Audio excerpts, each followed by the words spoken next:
然后继续。就是需要这件事情就差不多是这样，就是你的需要是很多时候不是说你要做的那个，你想做的那个，不是你的 strategy， 而是你需要真正的需要，就是很多时候是你就是自己其实在想的过程中没有意识到，但是你需要再反问一下自己，你真正需要的是什么这一点。看小杰，他人的言行也许和我们的感受有关，但并不是我们感受的起因。感受根源于我们自身的需要。非暴力沟通的也就是非暴力沟通第三要素，听到不中听的话时，我们可以有4种选择，就是刚才说的那些。对于他人的指责、批评、评论以及分析，反映了我们的需要和价值观。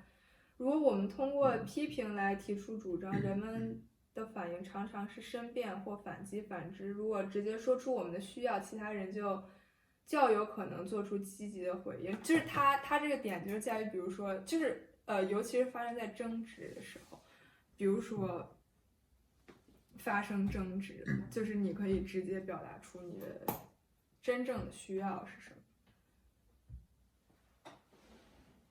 社会文化并不鼓励我们揭示个人需要，对于妇女来说尤其如此，因为她们的形象常常是和无私奉献联系在一起，这是社会对女性的期待。我觉得这一点真的也是在中国人对话的，就是整个的这种大环境下，确实是这样。比如说中国人就是会很少直接说出你到底是要干嘛，对吧？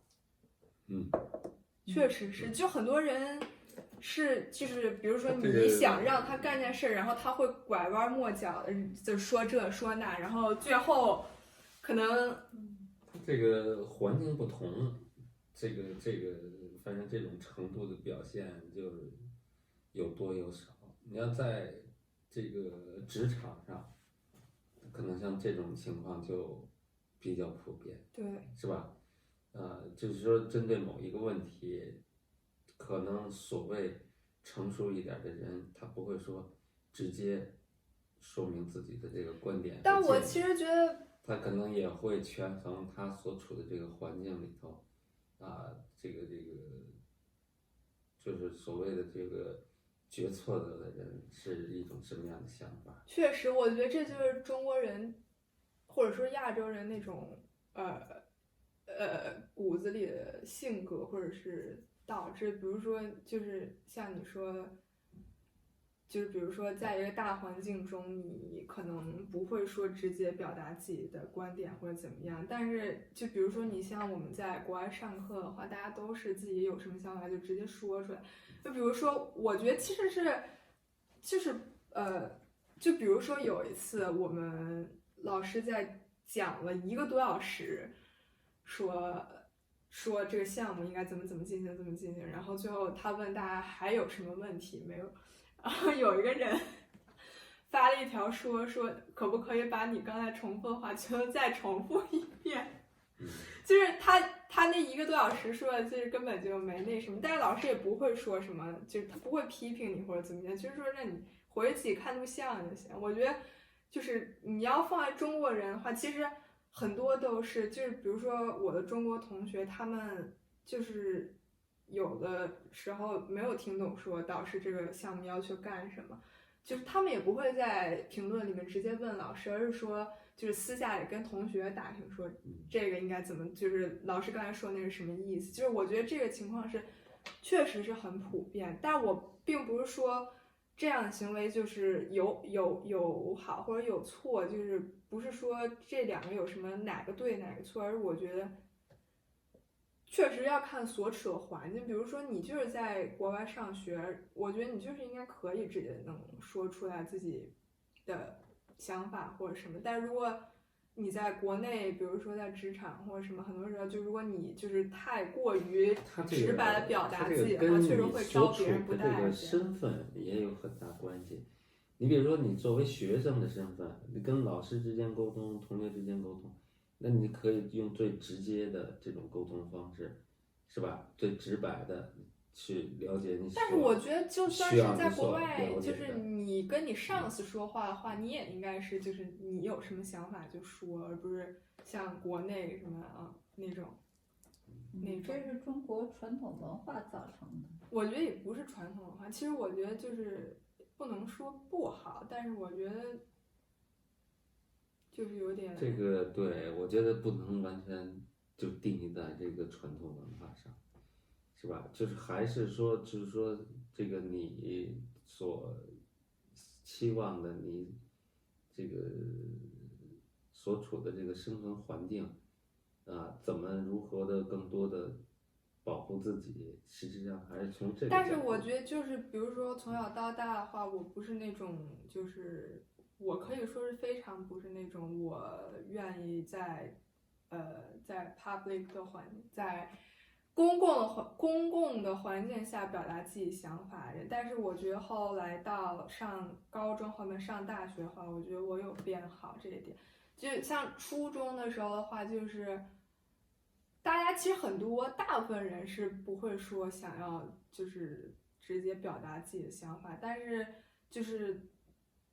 但是总是有那么几个人就是敢于去表达自己的想法，我觉得他们就是很勇敢。就是你在学习阶段，或者说就是在做这种所谓学问的过程中啊，那你就得把你自己的想法表达出来，是吧？但我其实觉得你在职场里面你说的话，就你表达自己个人的想法，我其实觉得也是一个很正常，或者是很应该是愿意表达。对，但是大部分人可能就不会说，就尤其是你的想法可能跟别人有不一样的时候，都得表达，因为你就是说，你首先你自己愿意表达的话，大家可能更多的能理解你。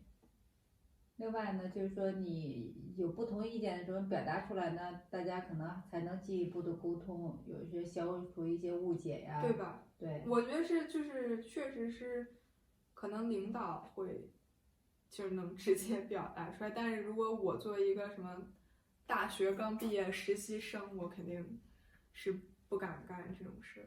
这就也是分环境嘛，确实。那最后一个是 request， 最后一个是提出具体的请求。他说了，首先清楚地告诉对方我们希望他们做什么，如果我们请求他人不做什么，对方也许会感到困惑，不知道我们到底想要什么，而且这样的请求还容易引起别人的反感。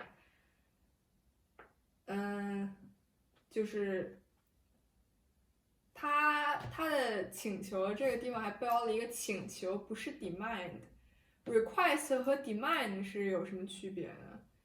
demand 是你的需求，你可以稍微更具体一点，他意思是说我们提出的请求越具体越好，如果我们意思含糊不清，别人就难以了解我们到底想要什么。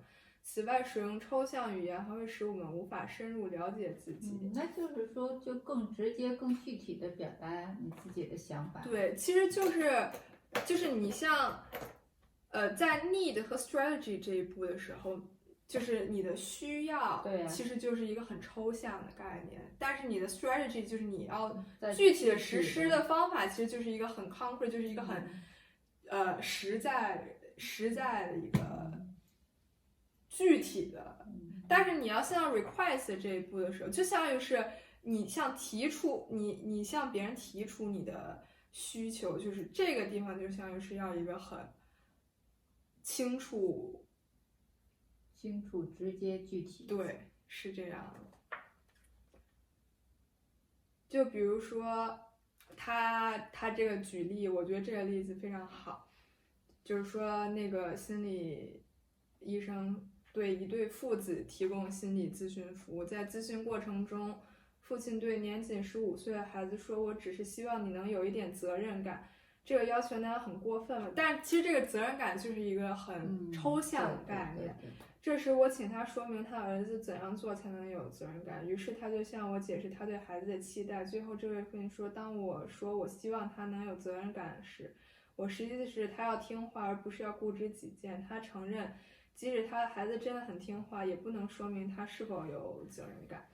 抽象语言无助于深化自我认识，所以说在你表达需求这一步骤的时对，你比如像候，责任感就可以，就是像这位父亲就可以说的具体点。没错，然后我觉得他对于冲突这一点，他有一句话，我觉得很有道理，只能说是他就说 all the conflicts on the planet happen between strategies，就是他当时就是说，需求不等于你的实际的策略，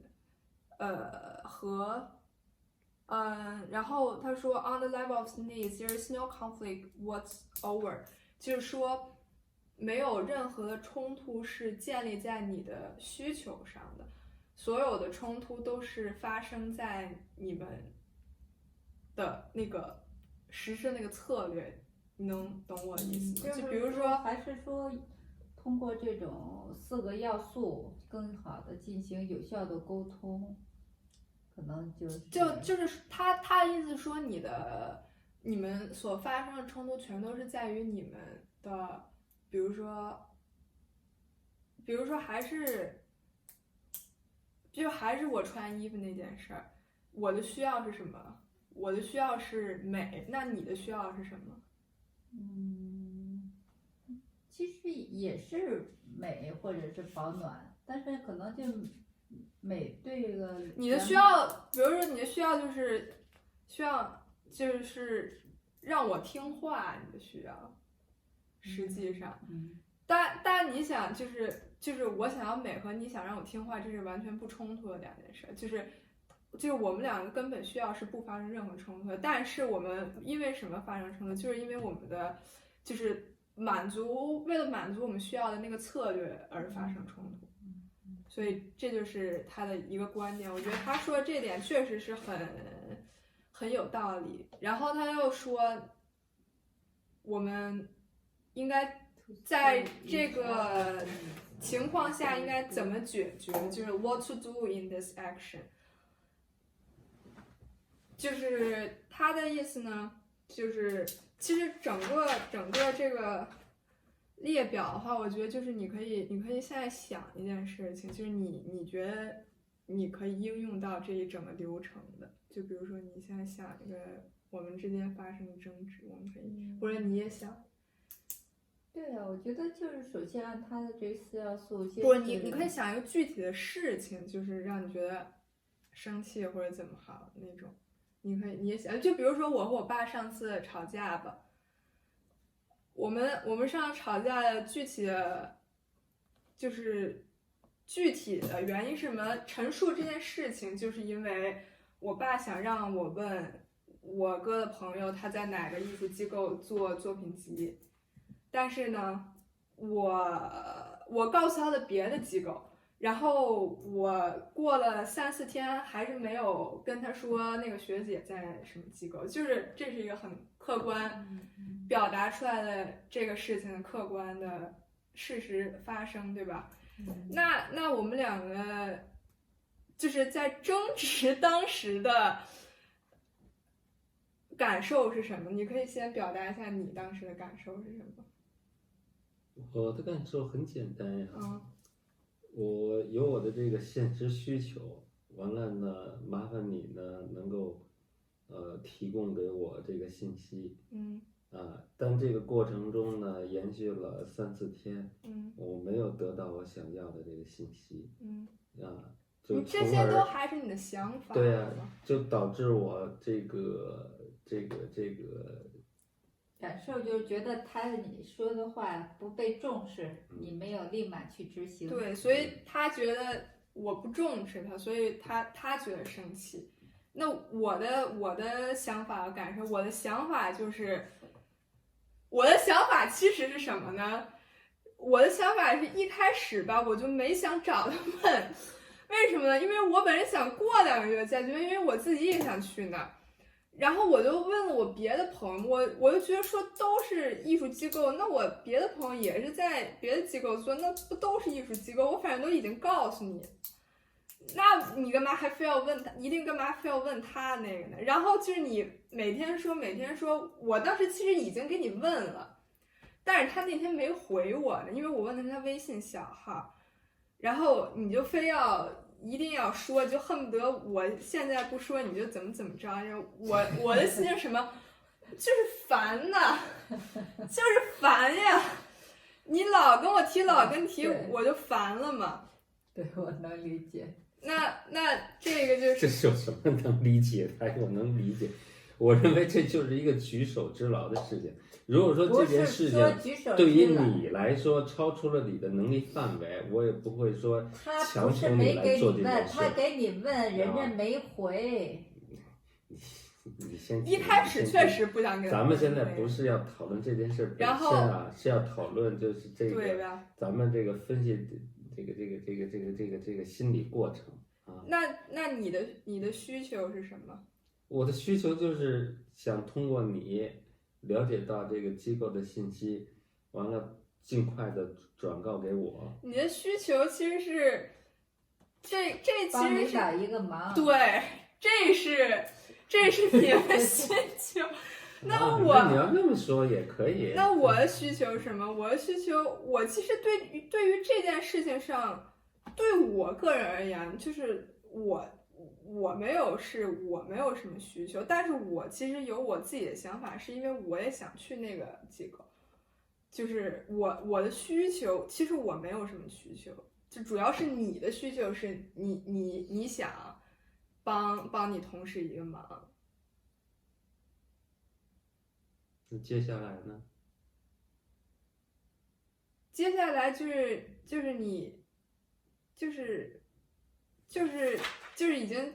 已经到了。接下来就是你很浮皮潦草的给我提供了这么一个机构的这个名字而已，对不对？那你不就让我告诉你那机构的名字是什么？这是你就是说在你能提供这个信息的最低线，给我提供了这么一个信息。他其实也把他们那个作品集的那个人推给我了，那你那个又不是说100%去要做那作品集，你要是直接加微信问。所以说嘛，你看这人的心理啊，咱们就研究人家的心理啊，这种因素啊。你首先说，刚才你也表达了是吧？本身你想掌握这个资源，为我所用，是吧？对，这个也无可厚非嘛，对吧？但是换句话说呢，就是你把这个信息啊，这个分享给别人啊，他有可能会就是对你将来所想这个获取的这个资源啊，造成了一些个这个占用也好，或者什么也好，根本就不是也许的话呢，就是也许你的根本就是任何之间的利益冲突都没有。是我其实就想不明白，说我都已经给你告诉那么多个了，他干嘛非要一定要这个？那人家从那个经济利益角度出发，什么意思？就你是跟他说，你说这个便宜了是吗？我没跟他说这个便宜，那他怎么知道这个便宜？对呀，那他怎么知道说这个便宜啊？这个不是一个，你说他们叫什么？是一个工作室吗？是工作室，就是说不完全是那个机构的概念。那他也是机构，那我就不是了解那么深刻了。我脑海里头就是说的这意思呢。我是，但是你比如说卡在这个地方的时候，就是你的需要是帮同志一忙。其实也不是说帮同志一个忙，就是你的需要是什么呀？首先说就是你应该说是对我的需要是什么？对你的需要，我刚才说了嘛，就希望你能够。这个还是你的 strategy， 不是说你的需要。那你指哪方面的需要？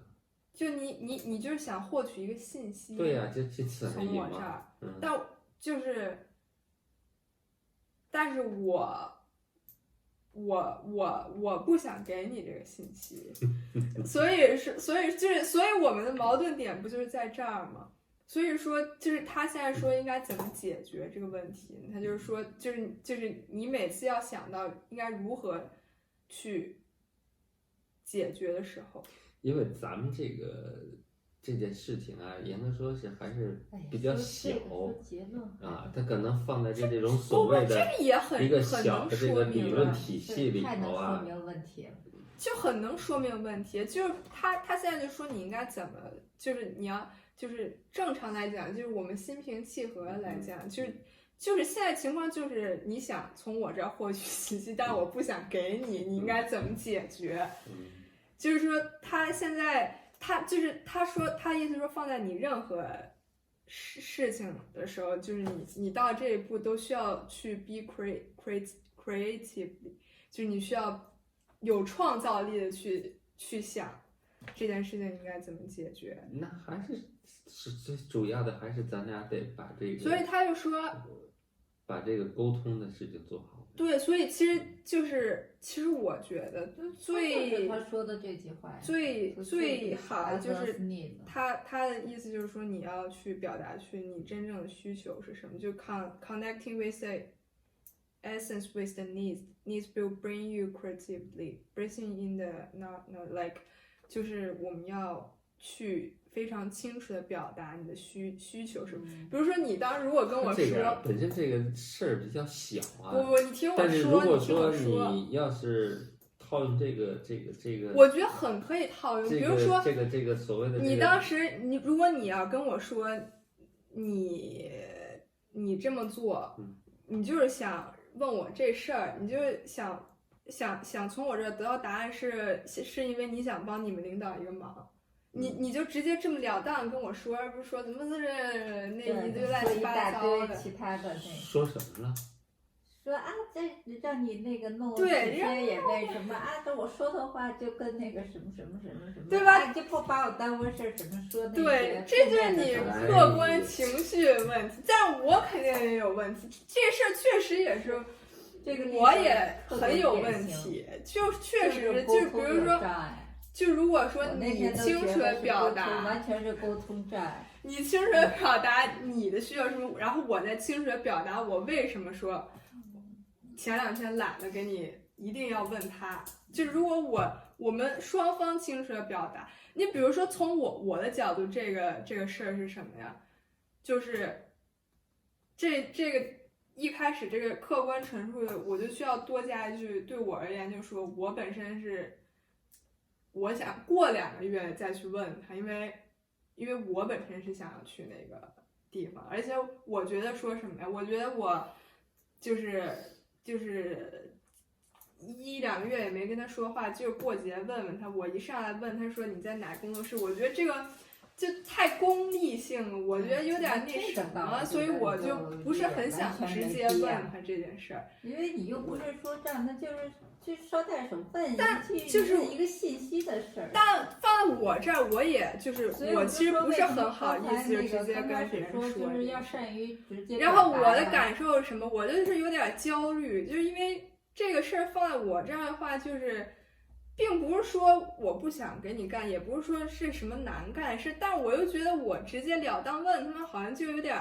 所以我就说这个也是你要改变的东西。确实，这个我就觉得有点没那么好。不是说他需要花他的。确实，就比如说我给他发那些，我也问我关系很好那个学弟，你要是问他的话，我就直接问说啊，你在哪个那机构那名叫什么？那你这个我是那个我可以。不是有的事儿可能不太好，像这种就一个信息的事儿，那完全没有。但是一个信息的话，就又就是你要是问人家就要是给你介绍什么的话，我就觉得又有点。啊，那倒没必要。有时候我觉得你就不用顾虑的太多了，有时候把好多事情没有那么复杂，简单点就好了。那说白了，我需要其实就是我当时是没想，我的需要就是我不想跟他说。就是还是我就觉得你这个也是，就沟通之间要是勇于就是改变你原来就是从那不愿意沟通、不敢沟通，不是不敢沟通，我不是说不敢沟通，我是觉得不愿意沟通，我不想非就是跟人家就是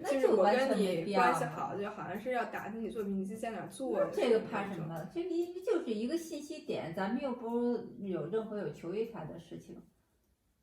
这个以后，尤其走向社会以后，这很多都是相互之间可能都得需要一些资源共享啊，互相信息沟通啊，这所有就是我觉得就可能是就是放在我这儿，就可能我问他，他觉得没什么，但是我自己觉得。所以我说这个也是。就比如说你问我，就是我觉得别人问我，就这件事情上，你们俩都有需要改变的东西。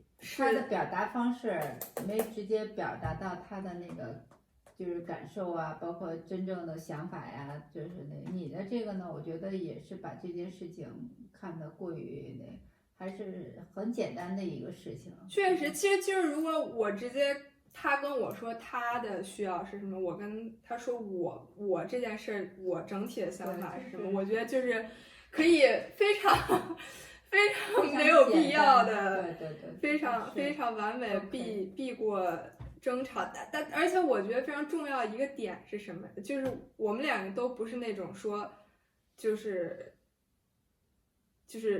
都有一些情绪化，对吧？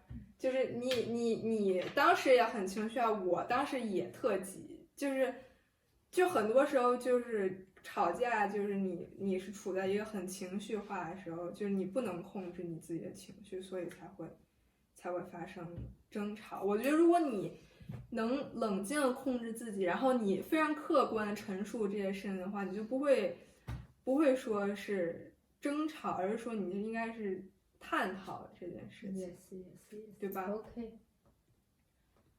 受益匪浅 ，Thank you。还有什么？其实也没什么了，就是还有一个 trying to change people， 就是我觉得这一点是也还好，就是它后面也没什么别的，就是 trying to change people， 它的点是，你别在那解说行不行？你让我说，就是你很多时候说话，就是你跟对方表达点，就是说。你尝试去改变别人，从而去让别人满足你的需要。就比如说，这就达到沟通目的了。这不是达到沟通目的，而是一个不好的行为。就是你是想让别人改变自己去满足你的需要。比如说，就是你跟我说吧，就是你跟我说你老是晚上出去，你这样做很自私，因为你让我们感觉担心。就比如说你跟我说，假如你跟我说你这样做很自私，这就是一个你在去改变别人的观点的一句话。就比如说你这句话如果跟我说完的话，那我确实说就对我而言，我可能会想说，哦，你觉得我这样做很自私，然后我就会经历一些我脑海中对于这句话想法的扩展。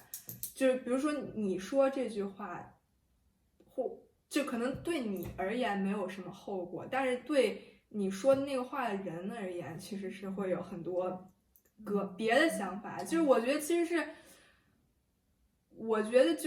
其实是看人吧，就是如果你想让别人达到你的需求的话，可能你会这么说。但是就我个人而言的话，我可能会避免说这种话，因为我不希望说是我改变别人的想法，我不希望我是这种。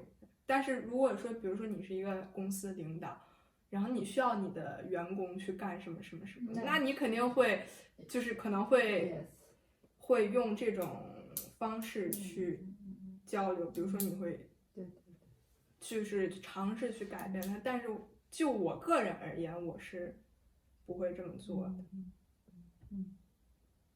差不多就是这样。OK， 哦，还有最后就是 empathic practice， 就是什么意思呢？就是实践。那第一个词是什么意思呀？Practice 谁不认识 ？Empathic 是什么意思？我不太知道，后面那单词我知道。就是一个通感的训练，就是你要尝试去就是感受别人的想法，好吧？这是换位思考吗？可以，对，就是其实就是换位思考，同理心。对。哦，还有就是，我觉得他说的一点，就是他上课的时候说的一点，就是关于judgment 现在应该怎么翻译成中文呢？哪个单词？就是你的判断吧。就比如说你在听，比如说我刚才讲的这一段事情，就是你的 judgment 其实只是冰山，就是你能看到冰山一角。实际上就是你通过这个过程的话，你可以发掘出就是这个你所认知下面的深层次很多很多的东西，而且你要基于就是他这个人美说的最后的观点来去作为倾听者去倾听整件事情，就是这样。OK。我们明天可以基于这个问题来探讨更多，就是实际上家庭的一些问题。因为我那天就是跟哥哥他们的那天 workshop， 就是因为魏宇轩他朋友当时也有几个人在，然后我们就有讨论，就是我们各自家庭间的一些交流的方式或者问题，还有尤其是关于就比如说就是家长不让夜晚外出，我们那天非常非常认真的探讨了这个问题。这是我们明天的议题，然后今天就可以先到这。